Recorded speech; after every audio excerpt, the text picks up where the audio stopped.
தேவையில்லாமல் சர்ச்சைன்னு உங்களுக்கே தெரியுது பாருங்க. ஏன் நான் இந்த படத்தை எடுக்கல, கொஞ்சம் கேளுங்க. நான் இந்த படத்தை எடுக்கலை, நான் இந்த படத்தை தயாரிக்கலை, இதில் நடிக்கலை, எனக்கு இதில் சம்மந்தம் இல்லை. ஆனால் என்னை இழுத்து கொண்டாந்து விட வேண்டிய தேவை இருக்குது எல்லாருக்கும். இப்போ இது என்னென்னா, இந்த படங்களை எதிர்த்து போராடுகிற போராட்டத்தை நான் எதிர்த்திருக்கேனா, இந்த படம் வந்தே தீரணும் அப்படின்னு எதாவது பேசியிருக்கேனா? இல்லை. படத்தில் படத்தை பார்த்துட்டு இதெல்லாம் நீக்குங்க, இதெல்லாம் மாற்றங்களை முதல்ல சொல்லியாச்சு. அது திருத்துறதுக்கு காலவாசம் கேட்டிருக்காங்க, மறுபடியும் போட்டு காட்டுவாங்க. அப்போ எல்லோரும் தான் பார்க்க போகிறாங்க, நான் மட்டும் இல்லை, எல்லோரும் பார்க்க போகிறாங்க. இந்த போராடிய மாணவர்களும் பார்க்கட்டும். அப்போவும் திருத்தருக்கு சரியா இல்லை, இது வந்தால் சரியாக தவறாக இருக்குன்னு சொன்னால் ஒரே வார்த்தை, போராட்டமே தேவையில்லை, அவர்கிட்ட சொன்னாலே போட்டுருவார். அலுவலகத்தில் போய் சந்திச்சு ஐயாவை பாரிவேந்தர் அந்த படத்தை வெளியிடாதீங்கன்னு சொல்லிட்டா அப்படியே போட்டுருவார். அதுக்கு எதுக்கு போட்டு, அதுக்கு எதுக்கு இவ்வளோ போராட்டம் பண்ணி ஆர்ப்பாட்டம் பண்ணி நாங்கள் தான் புரட்சியாளர்கள், நாங்கள் தான், இதெல்லாம் அவசியமே இல்லை. இதெல்லாம் தேவையற்ற ஆர்ப்பரிப்பு.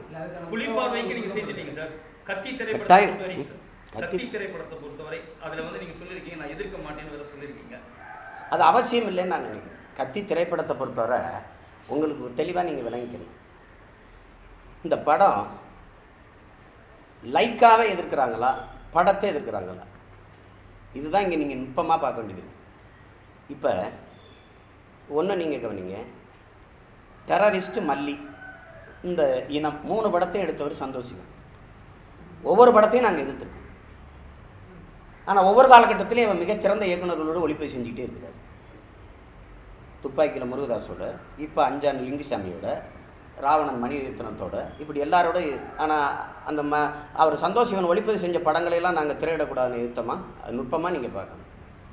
சந்தோஷிவனுங்கிற ஒரு ஒளிப்பதி கலைஞனோடு எங்களுக்கு எந்த முரணும் இல்லை. ஆனால் என் விடுதலை போராட்டத்தை பற்றி அந்த கலைஞன் வைத்திருக்க கருத்தியலோடு நான் முரண்படுறேன். அந்த கருத்தை நான் எதிர்க்கிறேன்.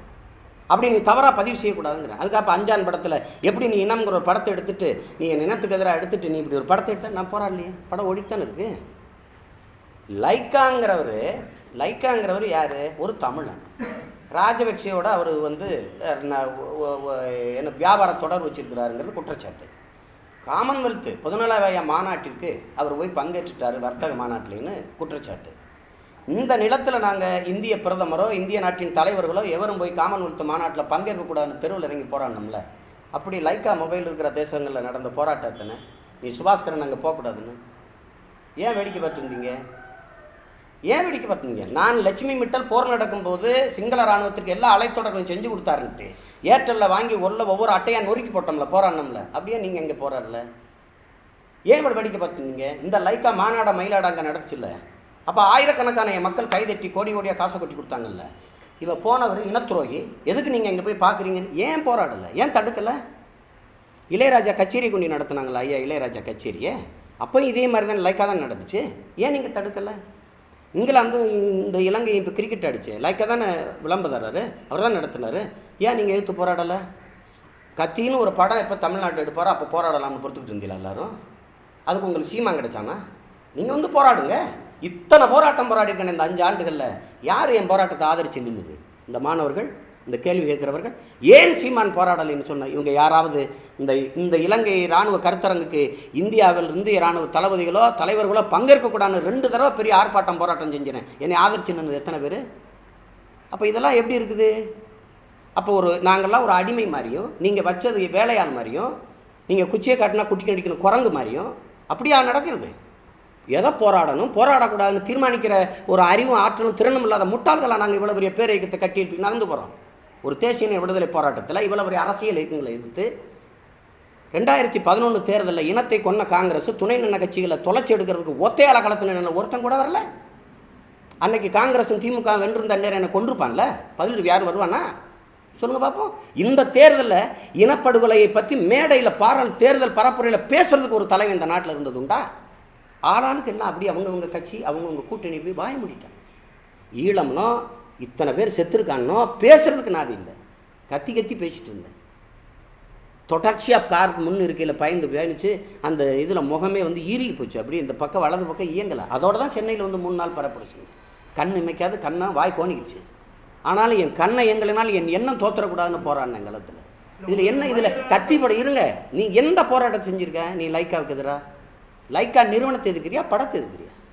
இந்த படத்தில் நடித்த முருகதாஸுக்கும் லைக்காவுக்கும் விஜய்க்கு என்ன சம்மந்தம் இருக்குது?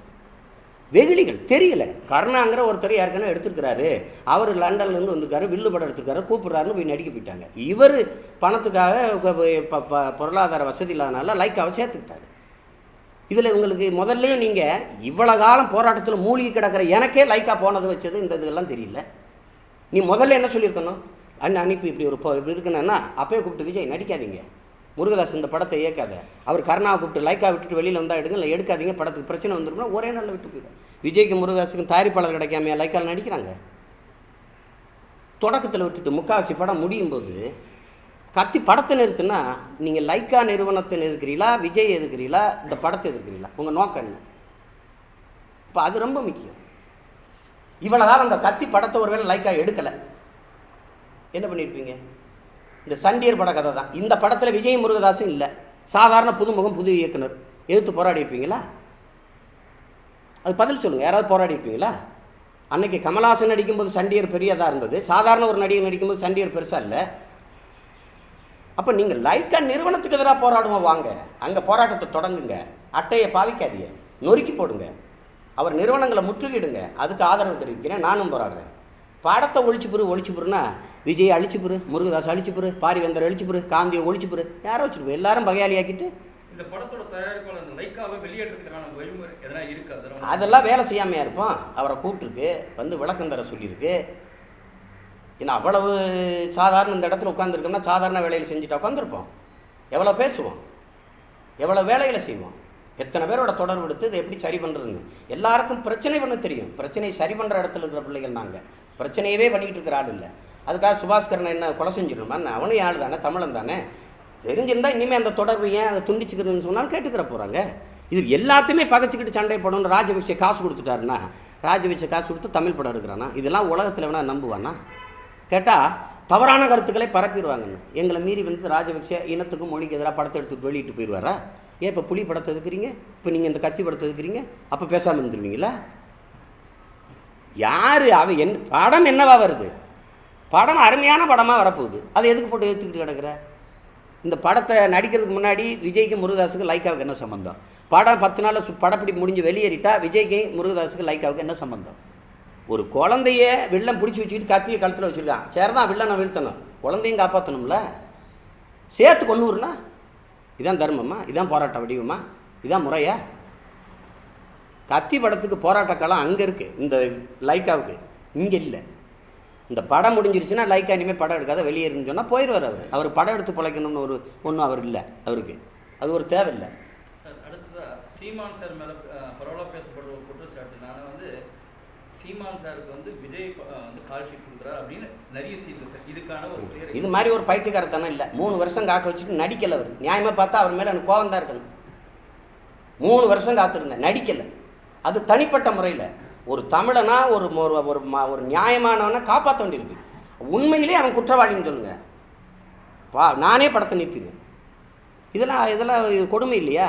ரத்த சரித்திரா படத்தில் நடிச்சிருக்காரு சூர்யா, அவர் கூட நடிக்கிற துணை சக நடிகர் வந்து அந்த விவேக் ஓபராய் போயிட்டார் இலங்கைக்கு, சூர்யாவை அனுப்பிச்சி வச்சார், அவன் போயிட்டான். அவன் போய் ராஜபக்சே கூட நின்றுட்டு வந்துட்டான். ஒன்று இந்த படத்தை நிறுத்திடணும். சூர்யா என்ன பண்ணான்? அசின்னு போய் கண்ணாடியை போட்டோம், மகனோட போய் நின்றுக்கிட்டு அவர் ராஜபக்சே கூட சுற்றி நின்றுட்டு வந்துருச்சு. ஒன்று அது பாதி படத்தில் போயிட்டு வந்துருச்சு. காவலன் படத்தை நிறுத்திடு, விஜய் நடித்தது, விஜய் அனுப்பிச்சி வச்சார், போயிட்டு அப்படி சுற்றி பார்த்து வந்துட்டு. அப்போ பொறுப்புடனோடு இது பண்ணணும். சும்மா வெறும் தகராறு பண்ணிக்கிட்டு சண்டையை போட்டுக்கிட்டு இருக்கிறது, அது ஒரு தேசிய விடுதலை போராட்டத்தை வழிநடத்தி பல ஆயிரக்கணக்கான இளைஞர்களை ஒன்றிணைச்சு முன்னெடுத்து போகிற ஒருத்தனுடைய வேலை அது இல்லை. ரொம்ப கவனமாக செய்யணும். லைக்காவை நான் இப்போவும் எதிர்க்கிறேன். கத்தி படத்தை எதிர்க்க வேண்டிய தேவையில்லைன்னு நான் நினைக்கிறேன். கத்தி படம் என் மொழிக்கும் இனத்திற்கும் எதிரானது இல்லை, அது உறுதியாக எனக்கு தெரியும். தமிழகத்தில் முருகதாஸ் எடுத்த படத்திலே மிகச்சிறந்த படமாக அது வரப்போகுது, அதுவும் எனக்கு தெரியும். அது எதுக்கு போட்டு சிதைக்கிறீங்க? லைக்கா வருவார், வந்து உங்கள்கிட்ட இதே மாதிரி பேசுவார், சொல்லி பேச சொல்லியிருக்கு. நீ சரியாக விளக்கம் தரலைன்னா வீணான சிக்கல்னு நம்ம சொல்லியிருக்கு. அது பேசுவாங்க. அது வரைக்கும் நீங்கள் பொறுத்திருக்காமல் உடனே போராடு, கத்தி படத்தை நிறுத்து அப்படின்னா இப்போ உங்களை போல் நீங்கள் பேசும்போது அது ஊடக வெளிச்சம் வந்துடுது. அதுக்காக ஏன் அது வரை அவர் வந்து பேசுகிற பாட்டு வெளியிட்டு விழா வைக்க போகிறாங்க. எப்படியும் சுபாஸ்கரன் வரப்போகிறாரு. நீங்கள் எல்லாம் கேள்வி கேட்க போகிறீங்க, என்கிட்ட கேட்குறீங்க. இப்போ நான் சுபாஸ்கரனுக்கு எனக்கு என்ன கோடியுடைய பங்கு தரலாம்? நான் அப்படி ஒரு பேச்சு சார். நீங்க வந்து அவரோட அடுத்த படத்துல நடிக்க போறதாகவும் ஒரு பரவலான ஒரு செய்தி சார், இதுவும் இருக்கு சார். அதுதான் அதுக்கும் கொஞ்சம் எக்ஸ்பிளேஷன் கொடுத்துருக்கீங்கன்னா நல்லா இருக்கும் சார்.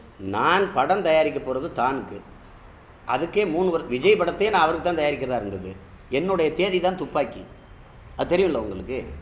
அந்த இதில் நான் வந்து அப்புறம் அது சரியாக வரலைன்னு போது விட்டாச்சு. அதுக்கப்புறம் நான் பல நடிகர்கள்ட்ட கதையை சொன்னேன். அவங்களுக்கு என்னோட நடிக்க பயம், இந்த கதையில் நடித்தா எதுவும் பிரச்சனை ஆயிருமோ அது வேறு பயம், அதனால் விட்டாச்சு.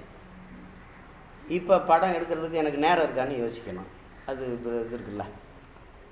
நான் என்ன பட வாய்ப்புக்காக போயிட்டு பணிஞ்சு நிற்கிற ஆள்னு நீங்கள் நினச்சிங்கன்னா இதை நீங்கள் சொல்லலாம். அப்படி ஒரு தேவை எனக்கு இல்லை. இதுதான் கத்தி படம். கத்தி படத்தை இது மீறி எதிர்க்கிறவர்களை நான் வந்து எதிர்க்கலை, அது அவங்க விருப்பம். ஆனால் நாம் தமிழர் கட்சியோ நாங்களோ கத்தி படத்தை எதிர்க்க மாட்டோம், போராட மாட்டோம். அதனால் என்ன வேணாலும் யாரும் துரோயின்னு சொல்லலாம், நச்சு விதைன்னு சொல்லலாம், செடின்னு சொல்லலாம், அதை பற்றி எனக்கு கவலை இல்லை, அது அவசியம் இல்லைன்னு நான் நினைக்கிறேன். லைக்கான்னா நம்ம சகோதரன், எனக்கு 2 பேருமே தம்பிங்க, லிவராவும் சரி சுபாஸ்கரனும் சரி. நீங்கள் நினைக்கிற மாதிரி ஒரு நாள்லாம் கோடீஸ்வரனா வரல, வீடு வீடாக போய் ஒவ்வொரு அட்டையாக விற்று வந்த பிள்ளைங்க இங்கேருந்து ஏதிலிகளாக போய். அப்போ என்னோட நின்று போன பிள்ளைங்க தான் எல்லோரும், சொன்னால் கேட்டுக்குருவாங்க. அவங்களெல்லாம் அடித்து நொறுக்கி அப்படி வெட்டி குத்தி வீழ்த்த வேண்டிய அளவுக்கு ஒன்றும் எதிரிகள் இல்லை. ஏன் இந்த தவறை செஞ்சிங்கன்னா ஆமாம் தவறு அப்படின்னு திருத்திக்கக்கூடிய ஆளுக தான். அதனால் பேசணும், வர வச்சு பேசணும். இப்போ அந்த இதில் இது வந்து லைக்காட்ட சொன்னால் நீ ஏன் இப்படி என்ன தொடர்புன்னா விளக்கம் கொடு, இந்த மாதிரி ஹெலிகாப்டரில் போயிருக்கான்றாங்க, இது சொல்லு. என்ன ராஜபக்ஷே காசில் நீ படம் எடுக்கிறியா சொல்லு, நீங்கள் தான் கேட்கணும், அவர் வந்தவனை கேளுங்க. இப்போ ராஜபக்ஷே வந்து கோடம்பாக்கத்தை ஆக்கிரமிக்கிறாருன்னு நீங்கள் எல்லாம் பத்திரிகையாளர்கள் இவ்வளவு அறிவார்ந்த மக்கள் எழுதுறது எனக்கு பெரிய வேடிக்கை. அது எப்படி கோடம்பாக்கத்தில் வந்து எப்படி அவர் பணத்தை போட்டு படம் எடுத்து நமக்கு எதிராக அப்படியே எடுத்துகிட்டு போயிடுவார், அவர் படத்தை விட்டுற போகிறோமா? அப்படித்தான் ராஜபக்ஷே தமிழ்நாட்டுக்குள்ள காசை கொடுத்து படம் எடுக்க சொன்னால் நல்லது தானே. நிறைய இளைஞர்கள் வேலை வாய்ப்பு இல்லாமல் இருக்கிறாங்க. அவ்வளவு நல்லவனா ராஜபக்ஷே தமிழர்களுக்கு வந்து படம் வாய்ப்பு கொடுக்குறதுக்கு? சுபாஸ்கரன் வந்து ராஜபக்ஷேக்கு காசு கொடுத்துருக்கிறாருன்னு கூட சொல்லுங்கள், நான் நம்புகிறேன். ஆனால் ராஜபக்ஷே அவனுக்கு காசு கொடுத்தாருன்னு சொல்லாதீங்க, அது சுத்த பொய், அப்பட்டமான பொய். அந்த மாதிரி பரப்புரையெல்லாம் முதல்ல கைவிடணும். ராஜபக்ஷேனுடைய காசு கோடம்பாக்கத்தில் உலாவுது அப்படின்னு. எப்படி உலாவுது?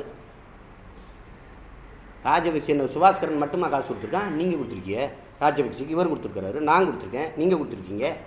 இந்த நாட்டில் தமிழ்நாட்டில் இருக்கிற 8 கோடி தமிழ் மக்கள் கட்டிய வரி பணத்தில் தான் 80,000 கோடியை வட்டி இல்லாத கடனை எண்ணி கொடுத்துருக்குது. இன்னைக்கு வரைக்கும் கொடுத்துக்கிட்டு இருக்குது இந்திய அரசு. அதில் ஏன் காசு இருக்குது?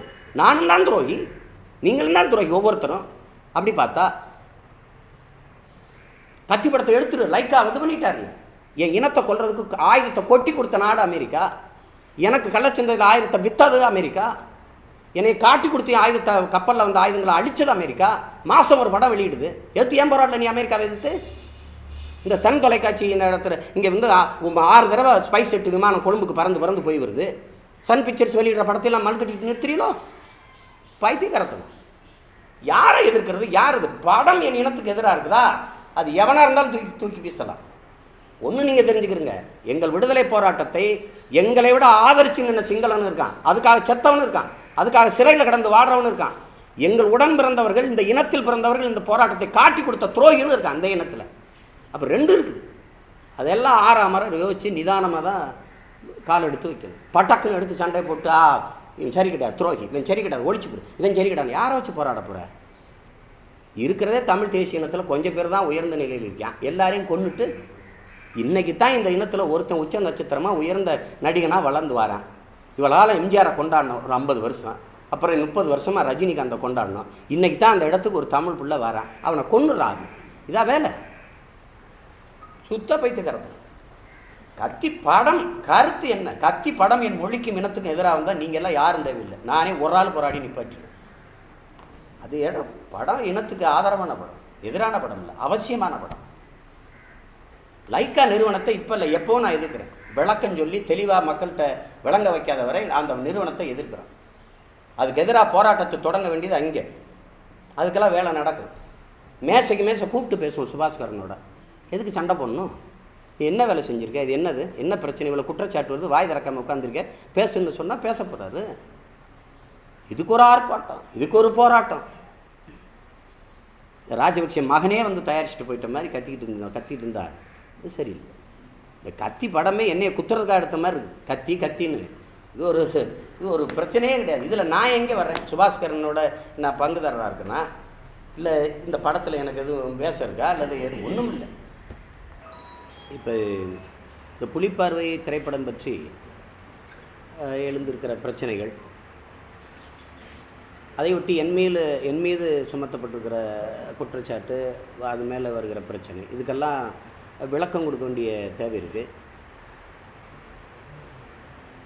ஆனால் நீங்கள் எவ்வளோ தூரம் இதை மக்கள்கிட்ட கொண்டு போவீங்க அப்படின்னு தெரியல, எவ்வளவு செய்தியை கொண்டு போவீங்கன்னா. ஆனால் நான் முழுக்க உங்களுக்கு தெளிவாக விளக்கிடணும்னு நினைக்கிறேன். புலிப்பார்வை படம் வந்து என்னுடைய நண்பர் அவர் பிரவீன் காந்தி, திரைப்படத்துறையில் பணியாற்றும் போது பழக்கம். அந்த படத்தை ஐயா பாரிவேந்தர் தயாரிக்கிறாரு, அது வரைக்கும் தான் நமக்கு செய்தி தெரியும்.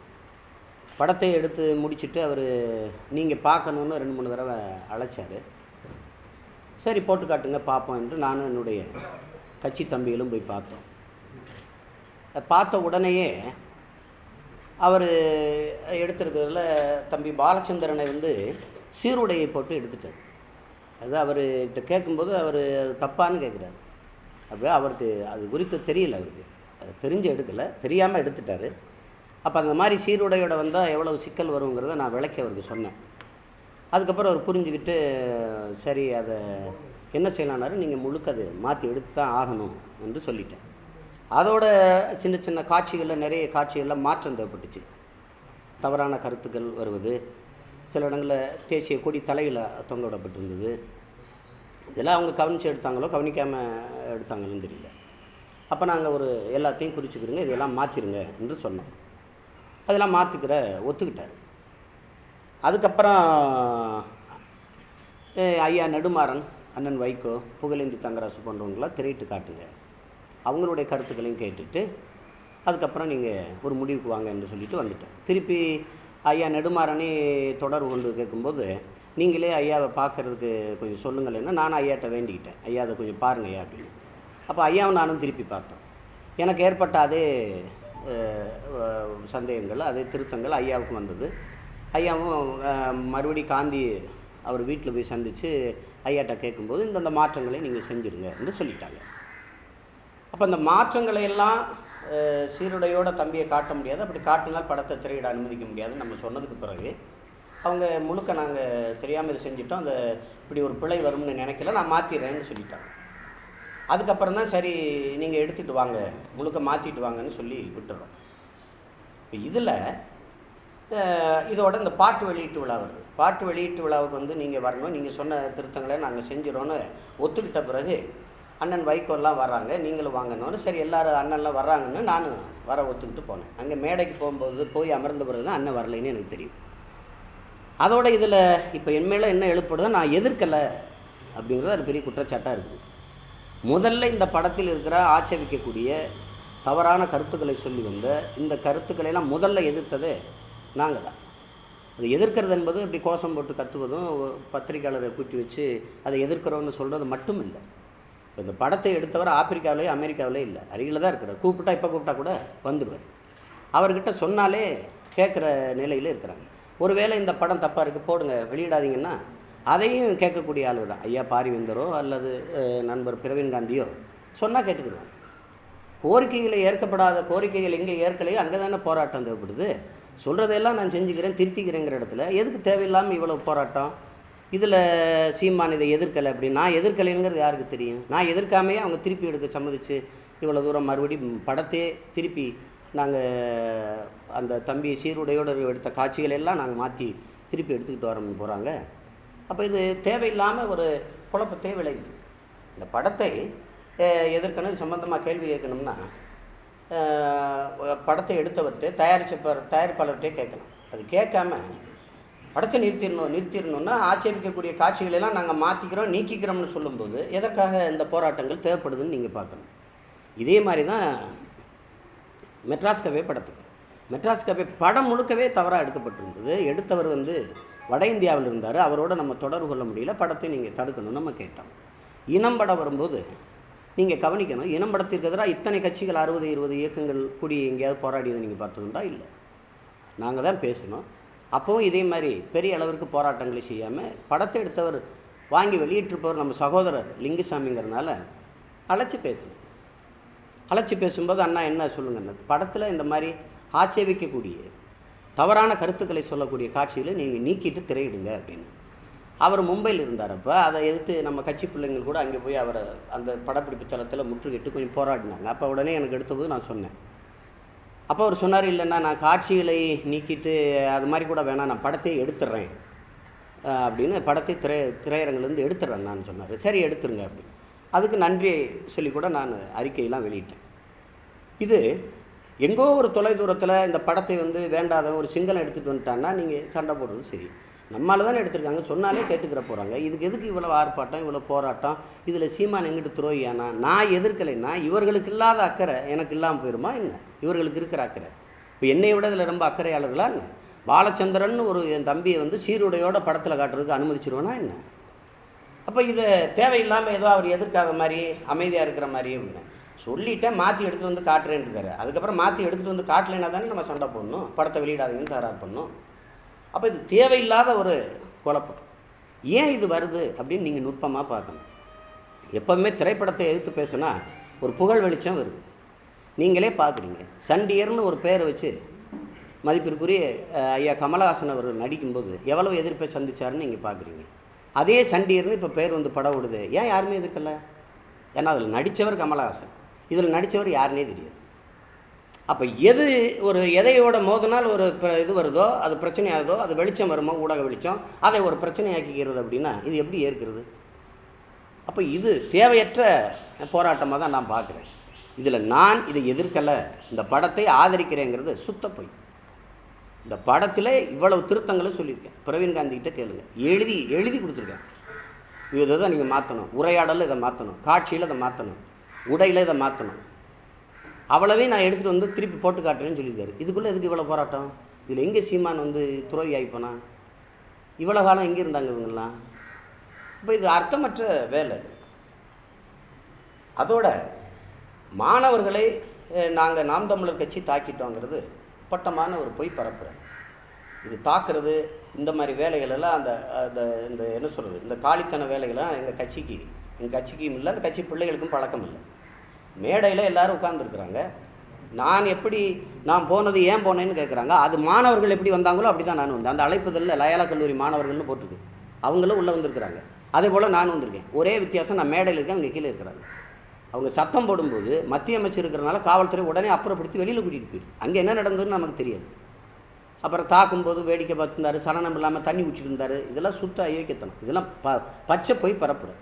என்னமோ நான் ஒரு பெரிய நம்பியார், இது வில்லன் மாதிரி அப்படி நரநரன்னு அப்படி நரமாமிசம் சாப்பிட்ற மாதிரி காட்டுறதெல்லாம் தேவையற்றது. அப்போ அந்த மாணவர்கள் தாக்கப்பட்டதில் எனக்கு மகிழ்ச்சியாக வருமா? அவங்களாம் என் தம்பியை தானே, என் மூலம் உணர்வு பெற்று இந்த களத்துக்கு வந்த பிள்ளைங்க தானே. செம்பியன்லாம் நம்ம கட்சியில் இருந்த பிள்ளை தான். நாம் தமிழர் கட்சி தாக்குனா எல்லா கட்சியில் இருக்க தம்பிகளையும் தெரியுமே, இவங்க தாக்குனாங்கன்னு சொல்லுங்கள் பார்ப்போம். அப்போ மொட்டையாக வந்து நாம் தமிழர் கட்சி தாக்கிடுச்சு அப்படி ஒரு பரப்பு. இதை நாங்கள் பொறுக்கிகள் போய் காவாலிப்பில் கூட்டம் போலவும் காட்டுற ஒரு போக்கு, அதை ஏற்க முடியாது. இது சுத்த ஒரு பொய் பரப்பு.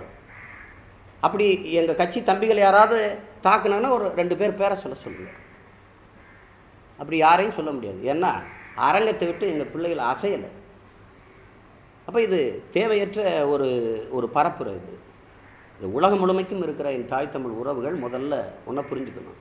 யார் என்ன சொன்னாலும் ஆராயாமல் அதை பேசுகிறது, அதை சொல்கிறது தப்பு. இவ்வளோ பேர் அவங்க பேசுகிறதான் கேட்டாங்களே, யாராவது ஒருத்தர் என்கிட்ட எடுத்து என்ன நடந்திருக்கு, அந்த படத்தில் என்ன இருக்குதுன்னு யாருமே கேட்கல. ஏன் கேட்கல? அப்போ இவ்வளோ பெரிய தலைவர் ஐயா நெடுமாறன் இருக்கிறார், அவரையும் ஒரு அறிக்கை இல்லை, நான் ஏன் செய்யலை? இப்போ அண்ணன் வைகோ ஏன் சொல்லலை? சொன்னால் தெரியும். பச்சைமுத்துங்கிறவர் என்னை விட ஐயா பாரிவேந்தர் அவர்கள் வந்து அண்ணன் வைகோவுக்கு மிக நெருக்கம். ஐயா நெடுமாறன் மீது அவ்வளோ மதிப்பு வச்சுருக்கிறாரு. ஐயா சொன்னால் படத்தை வெளியிடாதீங்க தம்பின்னா வெளியிடாமல் விட்டுருவார். இதுக்கு எதுக்கு போராட்டம்? எதுக்கு இவ்வளோ ஆர்ப்பாட்டம், இவ்வளோ கூச்சல், இவ்வளவு அனைத்து இயக்கங்கள் 60-100 இயக்கங்கள் சேர்ந்துக்கிட்டு ஒரு பெரிய இது மாதிரி? இலங்கையில் இராணுவ கருத்தரங்கு நடக்குது, அதில் போய் ஒரு இந்திய தலைவர் பங்கேற்றா, அந்த இராணுவத்தின் பெருமையை பேசுகிற இடத்துல போய் பங்கேற்றா, அந்த இராணுவம் இனப்படுகொலை செய்த இராணுவம் என்பதை நிரூபிக்க முடியாது சர்வதேசத்தில். அங்கே போய் ஒருத்தர் பங்கேற்று பேசிட்டு இருக்கிறார், அதை தடுக்க ஒருத்தரும் வரல. இப்போ இதுதான் பெரிய விஷயமா? அப்போ இது தேவையற்ற நேர விரயம், திறன் விரயம், மன உளைச்சல், இது தேவையற்ற சிக்கல். இதுதான் இந்த சகோதர யுத்தம்ங்கிறத சொல்கிறாங்களே அடிக்கடி. ஐயா கலைஞர் சொல்லுவார், சகோதர யுத்தத்தில் விரும்பிட்டீங்க, சகோதர யுத்தம். இந்த யுத்தம் தான் அது. இருக்கிற எல்லா தமிழனையும் பகையாளி ஆக்கிட்டு யாரை வச்சுக்கிட்டு போராட்டத்தை முன்னேற்றுறது? அப்போ இது என்னையை பொறுத்தவரை இந்த போராட்டம் தேவையற்றது. படம் நம்ம சொன்ன திருத்தங்களை செய்து எல்லாருக்கும் காட்டும்போது சரியாக இருந்தால் திரையிட அனுமதிக்கிறோம், இல்லைன்னா வேணாம்னா வெளியிடாமல் இருந்துட போகிறாங்க. அது வரைக்கும் பொறுத்து இருக்கணும். சும்மா தேவையற்ற குழப்பங்களை செய்வது, ஆளாளுக்கு இவர் துரோகி, இவர் நல்லவர், இவர் இப்படின்னு பேசிட்டு இருக்கிறதெல்லாம் அவசியமற்றதுன்னு நான் நினைக்கிறேன். வேறு ஏதாவது கேள்வி இருந்தால் நீங்கள் கேளுங்க. இந்த படத்தோட ஆடியோ லான்ச் பின்னாலே நீங்கள் வந்து படம் பார்த்தீங்கன்னா அதுக்கப்புறமா தான் பார்த்தீங்களா? இல்லை, படம் வந்து முதல்ல எனக்கு 2 முறை போட்டு காட்டிட்டார். முதல் முறை பார்க்கும்போது சில திருத்தங்கள் சொன்னேன், 2வது முறை பார்க்கும்போது அப்போ நுட்பமாக வசனங்களில் சில மாற்றங்கள் தேவைப்பட்டுச்சு, அதை சொன்னேன். அதை ஐயாவும் சில திருத்தங்கள் சொன்னாங்க. அதை நாங்கள் செஞ்சுட்டு திருப்பி காட்டுறோம்னு சொல்லும்போது அப்புறம் நம்ம போய் சண்டையிட்டு போராடி படத்தை நிறுத்துன்னு சொல்ல வேண்டியதில்லை. என்னையை பொறுத்தவரை புலிப்பார்வைங்கிற படத்தை எடுத்த தயாரிப்பாளர் இயக்குனருக்கு எங்கள் போராட்டங்களை கொச்சைப்படுத்திடணும், இந்த இன விடுதலை போராட்டத்தை வேறு மாதிரி தவறாக சித்தரித்து எடுக்கணுங்கிற நோக்கம் இல்லை. அது படம் பார்க்கும்போது தெரியுது. தெரியாமல் நிறைய தவறுகளை செஞ்சுருக்காங்க. பிரவீன் காந்தி செஞ்ச தவறு, படத்தை எடுத்துட்டு எங்ககிட்ட போட்டு காட்டுறவர் படத்தை எடுக்கிறதுக்கு முன்னாடி ஒரு அரை மணி நேரம் அல்லது அரை நாள், ஒரு நாள் அல்லது 1 மணி நேரம் பேசிட்டு எடுத்திருந்தா இவ்வளோ குழப்பமும் இல்லை. அதை எடுக்கலை, அதுதான் பிரச்சனை. இப்போ அதில் அவர் இன்னும் என்னென்ன மாற்றம் சொல்கிறீங்களோ அதெல்லாம் நான் எடுத்துக்கிட்டு திருப்பி வந்து போட்டு காட்டுறீங்க போது என்னையை பொறுத்தவரை அந்த படம் தடுத்து நிறுத்த வேண்டிய படம் இல்லை, சொல்லி திருத்த வேண்டிய படம், திருத்தி அதை கொண்டு வர வேண்டிய படம். அதை முடக்கி போடுறதுனால ஒரு வெற்றி இதில் இருக்க போகிறது இல்லை. இல்லை, முதல்ல பெரிய அதில் இருக்கிற சிக்கலை தம்பியை சீருடையோடு காட்டினது. அவர் போராளி இல்லை, அவர் பள்ளி மாணவர். இவர் என்ன நினச்சிருக்கார், ஒரு இயக்குனராக ஒரு பெரிய வீரமிக்க தலைவனின் மகன், அவர் வீரனாக காட்டணும் அப்படின்ட்டு படம் முழுக்க சீருடையை போட்டுவிட்டார். அது தப்பு. அவருக்கு ஒருபோதும் போராளியாக இருந்ததில்லை. அது சார்ல்ஸ் ஆண்டனி தான் போராளியை ஒழிய, தம்பி மூத்த தம்பி தான் போராளியை ஒழிய, இளைவர் இவர் படிச்சுக்கிட்டு இருந்த பிள்ளை. அவர் அதை தெரியாமல் எடுத்துட்டார். இல்லை சார், இந்த மாணவர்களோட ஆக்ரோஷமானது காரணமே நீங்கள் வந்து சொல்லியிருக்கீங்க திருத்தங்கள் செய்யணும்ட்டு. அதையும் மீறி அவங்க ப்ரெஸ் மீட் வச்சு அதையும் வந்து போட்டு எக்ஸிபிட் பண்ணும்போது இல்லை தப்பு. அவர் அதுக்கப்புறம் தான் எனக்கு படம் போட்டு காட்டுறாரு. உங்களை சந்தித்து பேசுகிறார் இல்லையா, பத்திரிகையாளரை சந்தித்து பேசிக்கிறாரு, அதுக்கப்புறம் தான் எனக்கு படம் போட்டு காட்டுறாரு. இல்லை அவர் அவர் படம் பார்த்துட்டு அப்போ படம் பார்த்த உடனே சொல்லிட்டு, படம் பார்த்த உடனே நின்று மணிக்கணக்காக அவர்கிட்ட சொல்லிவிட்டு வீட்டுக்கு வர வச்சு இங்கே உட்காந்து தான் ஏதாவது தவறாக இருக்குது, இப்படி வந்தால் திரைக்கு கொண்டு வர முடியாது, நீங்கள் அது கஷ்டம். அப்போ என்னென்னா இப்போ நான் வந்து சொல்ல கடமைப்பட்டிருக்கேன் நண்பங்கிற முறையில். இதை தான் நீங்கள் மாற்றலைன்னா சிக்கலாயிரும்னா அவருக்கு தெரியும்ல. ஏன் இதை முதல்ல எனக்கு திரையிட்டு காட்டுறாருன்னா, இதில் பிரச்சனைனா முதல்ல நான் தான் எதிர்ப்பேன்னு அவருக்கு தெரியுது. அதனால் முதல்ல காட்டி என்னுடைய கருத்துக்களை கேட்டுக்கிறார். அதுக்கு ஒரு கால அவகாசம் தேவைப்படுது. ஏன்னா அவர் குறைஞ்சது 10 நாளாவது அவர் திருப்பி எடுக்கணும். அடிப்பட்ட மாணவர் ஒருத்தர் பேசும்போது சொல்லியிருந்தார் பார்த்தீங்கன்னா, அதாவது புலிகள் ஆபாஸ் நடனம் ஆடுற மாதிரி ஒரு காட்சி படத்தில் இருந்தது. அப்புறம் வந்து கௌரவத்துக்காக நடக்கிற போறன்னு தலைவரே சொல்கிற மாதிரி வசனம் இருந்தது அப்படின்னு. இல்லை, நீங்கள் அதையெல்லாம் வந்து எப்படி நான் அனுமதிப்பேன்னு நீங்கள் நினைக்கிறீங்க? இருந்ததா நீங்கள் பார்க்கும்போது இருந்ததா அந்த மாதிரி? அப்படிங்க பார்க்கும்போது அவர் எடுத்திருக்கிறாரு. அதையெல்லாம் வந்து அவங்க எனக்கு தெரியாமலே முதல்ல தம்பி சீருடைய போட்டு முன்னோட்டம்லாம் வெளியிட்டுட்டாங்க. அது யூடியூப்ங்கிற வலைத்தளத்தில் வந்துருச்சு.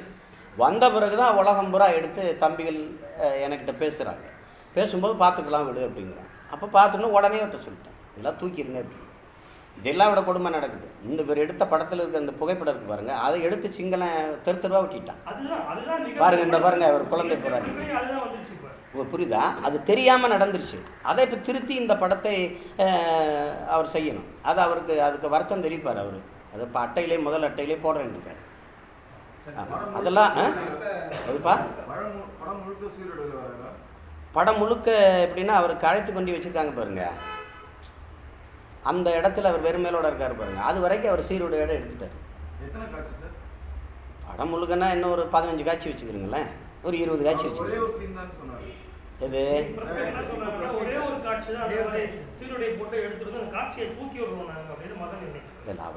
அவர் சொல்லலாம் ஒரு காட்சின்னு, நிறைய காட்சிகளில் காட்டிட்டாங்க. அவர் திருப்பி எடுக்கிறங்கும் போது ஒரு காட்சி என்ன 100 காட்சி என்ன, நமக்கு வரும்போது திரையில் வரும்போது சீருடையோட வரக்கூடாது. நாம் சொல்லியிருக்கிற மாற்றங்களோடு படம் வரணும். இல்லைன்னா நம்ம படத்தை வெளியிடாதீங்கன்னா அதுக்கு போராட்டம் தேவையில்லை, சொன்னாலே கேட்டுக்கிட்டு சரி வேணாம் விட்டுருங்க. சத்தியம் திரையரங்கம்ல நடந்த அந்த பிரச்சனையில் வந்து உங்கள் ஆட்கள் இன்வால்வ் ஆனதான் வந்து மாணவர்கள்லாம் சொன்னாங்க சார். ஆனால் அது அதெல்லாம் வீடியோ கிளிப்பிங் வந்து சில இணையதளத்தில் போட்டுருந்தாங்க.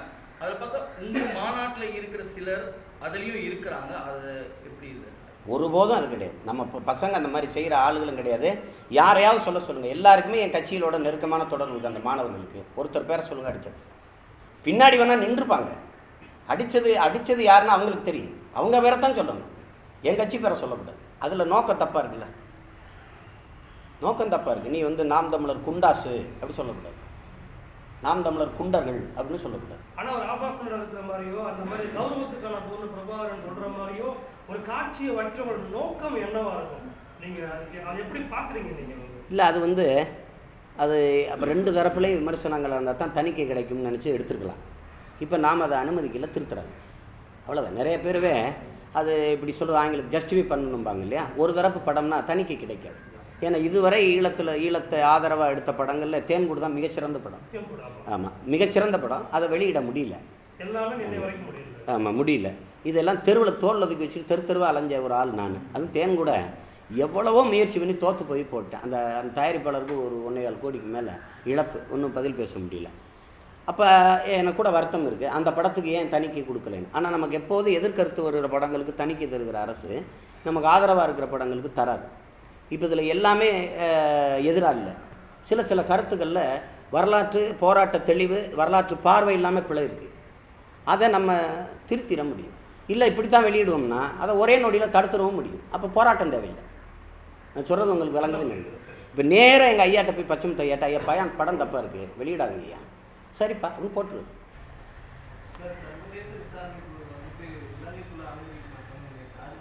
அதாவது அவர் அனுமதிக்க. இதில் என்ன நீங்கள் நுட்பமாக பார்க்க வேண்டியது இருக்குன்னா தம்பி, சர்வதேச விசாரணை குழு இன்னைக்கு மட்டும் இல்லை, அவர் நீண்ட காலமாக சொல்லுது. இலங்கை ஏற்கனவே அமைச்ச குழுவையும் அவர் அதுதான் இப்போ அதை பேசியிருக்கேன் நான். இல்லை அதான் சொல்ல வரேன் நான். அதை ஆர்ப்பாட்டத்தில் கூட நான் பேசுகிறேன், கண்டிச்சு. அதாவது ஐநா மனித உரிமை ஆணையம் நியமிச்சிருக்கிற அந்த விசாரணை குழு இருக்குது, அந்த 3 ஏற்க மாட்டேங்குது. நாட்டுக்குள்ளே விசா கொடுக்க மாட்டேங்குது. இந்தியாவுக்கு வர்றதுக்கு இந்தியாவும் தர மாட்டேங்குது. நான் சொல்கிறது விளங்குதா உங்களுக்கு? ஆனால் இது என்ன செய்யுது, தன்னிச்சையாக இதுவே ஒரு விசாரணை குழுவை போடுது. அதை உத்தரகாண்டில் இருக்கிற ஒருத்தர் பேர் இருக்குது, அவரும் இதில் அந்த 5 குழுவில் ஒருத்தர் இருக்கிறார். இப்போ அதை கூட நான் என்னவா கேட்குறேன்னா, இந்தியா அந்த ஐநா நியமித்த குழுவை உள்ள அனுப்ப தடுக்கிற இந்தியா ராஜபக்சேயே நியமிக்கிற ஒரு குழுவுக்கு இந்தியர் ஒருவரை பங்கேற்க வைக்குது. இந்த குழுவும் ஜப்பான் பரிந்துரையின் பேரில் அமைக்கப்படுதுங்கிறாங்க. ஜப்பான் ஐநாவில் என்ன பேசிச்சுங்கிறது கேட்டவன் நான். அங்கே என்ன நடந்துருச்சுன்ட்டு இப்போ இதை பற்றி ஒரு விசாரணை போட்டுக்கிட்டு இருக்கீங்க, தீர்மானம் போட்டுக்கிட்டு இருக்கிறீங்க. அங்கே எல்லாம் நல்லா தான் நடந்துக்கிட்டு இருக்குது. மீள் கட்டமைப்பு, மறுகுடியேற்றம், அதுக்கு என்ன முடியுமோ உதவுங்க. இது தேவையற்றதுன்னு பேசிட்டு உட்காந்துச்சு ஜப்பான். வாக்கு செலுத்தும் போது நடுநிலை வச்சுன்னு வைங்க, ஆதரிக்கும்ல எதிர்க்கும்ல. அந்த ஜப்பான் பரிந்துரைச்சா என்ன நடக்கும்னு பார்க்கணும். இப்போ இந்த இந்தியர் ஒருவரை போடும்போது 12 கோடி இன மக்கள் நம்ம இதில் இந்தியரில் இந்த தமிழராக இருக்கிற ஒருவரை, இந்த காயம்பட்ட ஒரு இனத்தின் பிள்ளை ஒருவரை இந்த குழுவில் சேர்த்தா அதில் உண்மை வெளியில் வந்துருங்கிறதுனால தான் தமிழர் அல்லாதவரையே இந்த விசாரணை குழுவில் அவங்க நியமிக்கிறாங்க. இதில் ஐநா என்ன முடிவுக்கு வரணும், உலக நாடுகள் என்ன முடிவுக்கு வரணும்னா, நான் ஒரு திருடன் இல்லை, நான் குற்றமற்றவன்னா நீங்கள் சோதனை செய்ய வந்துடுறீங்க, வாங்க என் வீட்டை சோதிச்சுக்கிறீங்கன்னு 2 கையும் விரித்து நிற்கணும்ல. அதானே எதார்த்தம். அப்போ அவன் குற்றமற்றவன்னா யார் வேணாலும் வந்து என் நாட்டுக்குள்ளே என் மக்கள்கிட்ட விசாரிச்சுக்கன்னு சொல்லணும்ல. ஆனால் உள்ளே அனுமதிக்க மாட்டோம்னு சொன்னால் அவன் குற்றவாளி தான் நிறுவனமாகும்போது விசாரணையே தேவையற்றதுங்கிறேன் நான். இனி அடுத்த தீர்வுக்கு தான் போகணும், தண்டனைக்கு தான் போகணும். நீ விசாரிக்கவே அனுமதிக்கலைன்னா நீ அயோக்கிய பையில குற்றம் செஞ்சுருக்காங்கன்னு தானே நீங்கள் கேட்கணும். அடுத்த கேள்வி, ஏன்டா நீ குற்றமற்றவங்கிற, இந்த தீவிரவாதத்துக்கு எதிரான போரைத்தான் செஞ்சேங்கிற, நான் குழந்தைகளை கொல்லலை, இளம்பெண்களை பாலியல் வல்லுறவு கொண்டு படுகொலை செய்யலை, வயது முறிந்தவளை கொல்லலை, எதுவுமே நான் போர் இந்த மரபுக்கு எதிராக செய்யலேன்னு நீ இருந்தால் நீ திறந்து விட வேண்டியதானே. அப்போ நீ தடுக்கிறாயும் போது நீ குற்றவாளி என்பதை நீயே ஒத்துக்கிறாயின்னு அடுத்து தண்டனைக்கு தான் போகணும், அடுத்த தீர்வுக்கு தான் போகணும். இது இப்போ தேவையற்ற விசாரணை. இந்த விசாரணையை கூட அம்மா நவநீதம் பிள்ளை அவங்க சொல்லியிருக்கிறது கூட என்னை பொறுத்த வரைக்கும் தேவையற்ற. நான் தடுப்பதன் மூலமாக நானே குற்றவாளின்னு கை உயர்த்தி நிற்கும்போது நீங்கள் எதுக்கு மறுபடியும் போய் விசாரணை ஒப்புக்கு பண்ணிக்கிட்டு இருக்கிறீங்க?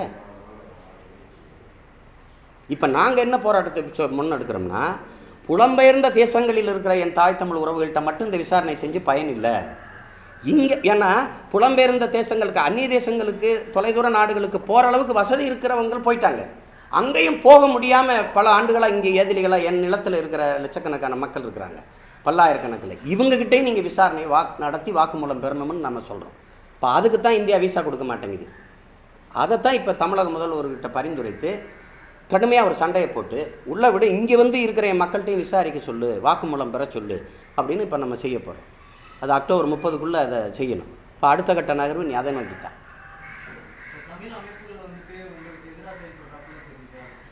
நீங்கள் இப்போ தானே பார்க்குறீங்க எனக்கு எதிராக செயல்படுறதுங்கிற இந்த ஒரு சம்பவத்தில். இது ரொம்ப நாளாக எனக்கு எதிராக புதுசாக யாரும் என்னை எதிர்க்கலை. இதில் எனக்கு ஒரு வியப்பம் இல்லை, புதுசாக யாரும் எதிர்க்கலை. ரொம்ப நாளாக அது நடக்குது, இப்போ தெரியுது வெளியில். குப்பி படத்தோட இயக்குனர் ரமேஷ் செல்வன் வந்து இப்போ ஒரு படம் ஒன்று தயாரிக்கிறதா சொல்லியிருக்காரு. அதில் வந்து இந்த 3 தூக்கு தண்டனை பேரறிவாளன் குட்டி படத்து குட்டின்னா சரி குப்பி சார் குப்பி படத்தை அதை அனுமதிக்க முடியாது. ரமேஷ் செல்வன் அவருக்கு வந்து அவருடைய நோக்கம் வந்து எங்களுடைய சிக்கல்களை எடுத்து வியாபாரம் செய்கிறது. அப்படித்தான் குப்பி படத்தை எடுத்தார். அதே மாதிரி இப்போ வீரப்பன் படத்தை எடுத்தார். அதை எடுக்கக்கூடிய இப்போ நீங்கள் ஒன்று சொல்கிறேன், இந்த போராட்ட களத்திலே அந்த ரத்தத்தோடும் சதையோடும் அந்த கண்ணீரோடும் பிறண்டு வளர்ந்த பிள்ளை நான் எடுக்க முடியாத படத்தை. நான் எடுத்தால் ஒரு துளி கூட மாற்றில்லாத வரலாறு அப்படியே பதிவு பண்ணணும். ஆனால் அதை தணிக்கை கொடுத்து வெளியிடுற அரசியல் சூழல் இங்கே இல்லை. உங்களுக்கு விளங்குதுன்னு நினைக்கிறேன். நான் சுவிஸில் தணிக்கை வாங்கலாம், ஆனால் அது இந்தியாவுக்குள்ளே கொண்டு வர முடியாது. இந்தியாவில் தணிக்கை வாங்கினா தான் உலகம் முறை எடுத்துகிட்டு போக முடியும். அப்போ அதுக்கான வாசலை திறக்கணும். அரசியல் சூழலை உருவாக்கிட்டு தான் நீங்கள் இந்த மாதிரி படங்களை எடுக்க முயற்சி பண்ணணும். இல்லை நான் இதன் மூலமாக எல்லாருக்கிட்டையும் வேண்டி கேட்டுக்கிறது, குப்பி படமாகட்டும் அல்லது இனம் படமாகட்டும், இந்த மெட்ராஸ் கபே படம், இப்போ வந்திருக்கிற புலிப்பார்வை, இந்த மாதிரி படங்கள் எல்லாமே இந்த பிரச்சனைகளுக்குரியது வருது. இப்போ இதெல்லாம் இருக்குது பாருங்கள். இப்போ ஒன்றே ஒரு வேண்டுகோளாக நான் வைக்க விரும்புகிறேன். தயவு செய்து ஒரு தேசிய விடுதலை போராட்டத்தை வச்சுக்கிட்டு நீங்கள் வர்த்தகம் செய்கிறது, அதை எடுத்து படம் எடுக்கிறது, இது வரலாறு தெரிஞ்சால் எடுக்கணும். தெரியாமல் நீங்கள் எடுத்து இது ஏன்னா மிக உணர்வுபூர்வமான ஒரு செய்தி இது. அதில் போய் நீங்கள் எதையாவது ஒன்று தவறாக பதிவு பண்ண அது ஏகப்பட்ட சிக்கல்களை கொண்டு வருது. இப்போ புலிப்பார்வைன்னு ஒரு படம் எடுக்கலைன்னா அது எடுத்தவர் என் நண்பனா இல்லைன்னா அந்த பிரவீன் காந்தி எனக்கு தெரியலன்னு தெரியாது. அவர் ஏதோ வட இந்தியர் எடுத்துட்டாருன்னா எனக்கு இந்த பிரச்சனை வராது. திரையுலகத்தை சார்ந்தவர்னால படக்குனவன் நான் நண்பனாக இருக்கிறனால அண்ணன் வைகோவை ஐயா நெடுமாறனை அணுகிறதை விட என்னை அணுகுவது எளிதாக இருக்கனால எனக்கு வந்துட்டார் முதல்ல. இல்லைன்னா அவங்களுக்குலாம் போட்டு காட்டிட்டு கூட எனக்கு போட்டு காட்டியிருக்கலாம். உங்களுக்கு இந்த பிரச்சனை அவங்க பக்கம் போயிருந்திருக்கு, என் பக்கம் வந்திருக்காது. இப்போ இருக்கிற சிக்கல் அதுதான். அதனால் தயவு செய்து உங்கள் எல்லாரையும் வேண்டி கேட்டுக்கிறேன், உங்கள் உணர்வுகள் இருக்கட்டும், தயவு செய்து எடுக்காதீங்க. தெரியலைன்னா எடுக்காதீங்க. எடுத்து தேவையில்லாத சிக்கல்களை உருவாக்கி கொண்டு வந்து நிறுத்திடாதீங்கிறது தான் என்னுடைய வேண்டுகோள். அதை தெரிஞ்ச படைப்பாளிகள், அதை பற்றி தெரிஞ்சவங்க அல்லது அறிஞர்கள், இப்போ ஐயா நெடுமாறன் போன்றவர்கள்ட்ட, அண்ணன் காசி ஆனந்தன் போன்றவர்கள்ட்ட அதை கேட்டு அது சம்பந்தமான செய்திகளை உள்வாங்கி எடுத்தால் இவ்வளவு சிக்கல்கள் வர வாய்ப்பு இல்லை. அது இல்லாத போது நீங்கள் தயவு செய்து எப்பவும் போல் சாதாரண படங்களையே எடுத்துகிட்டு போயிடுறது நல்லது. இது ஒரு கற்பனையில் செய்யக்கூடிய விஷயம் அல்ல. இது ஒரு தேசிய விடுதலை போராட்டம். அதில் அது விற்பனைக்கு இல்லை. அதை கவனத்தில் வச்சுக்கிட்டு செய்யணுங்கிறத என்னுடைய வேண்டுகோள்.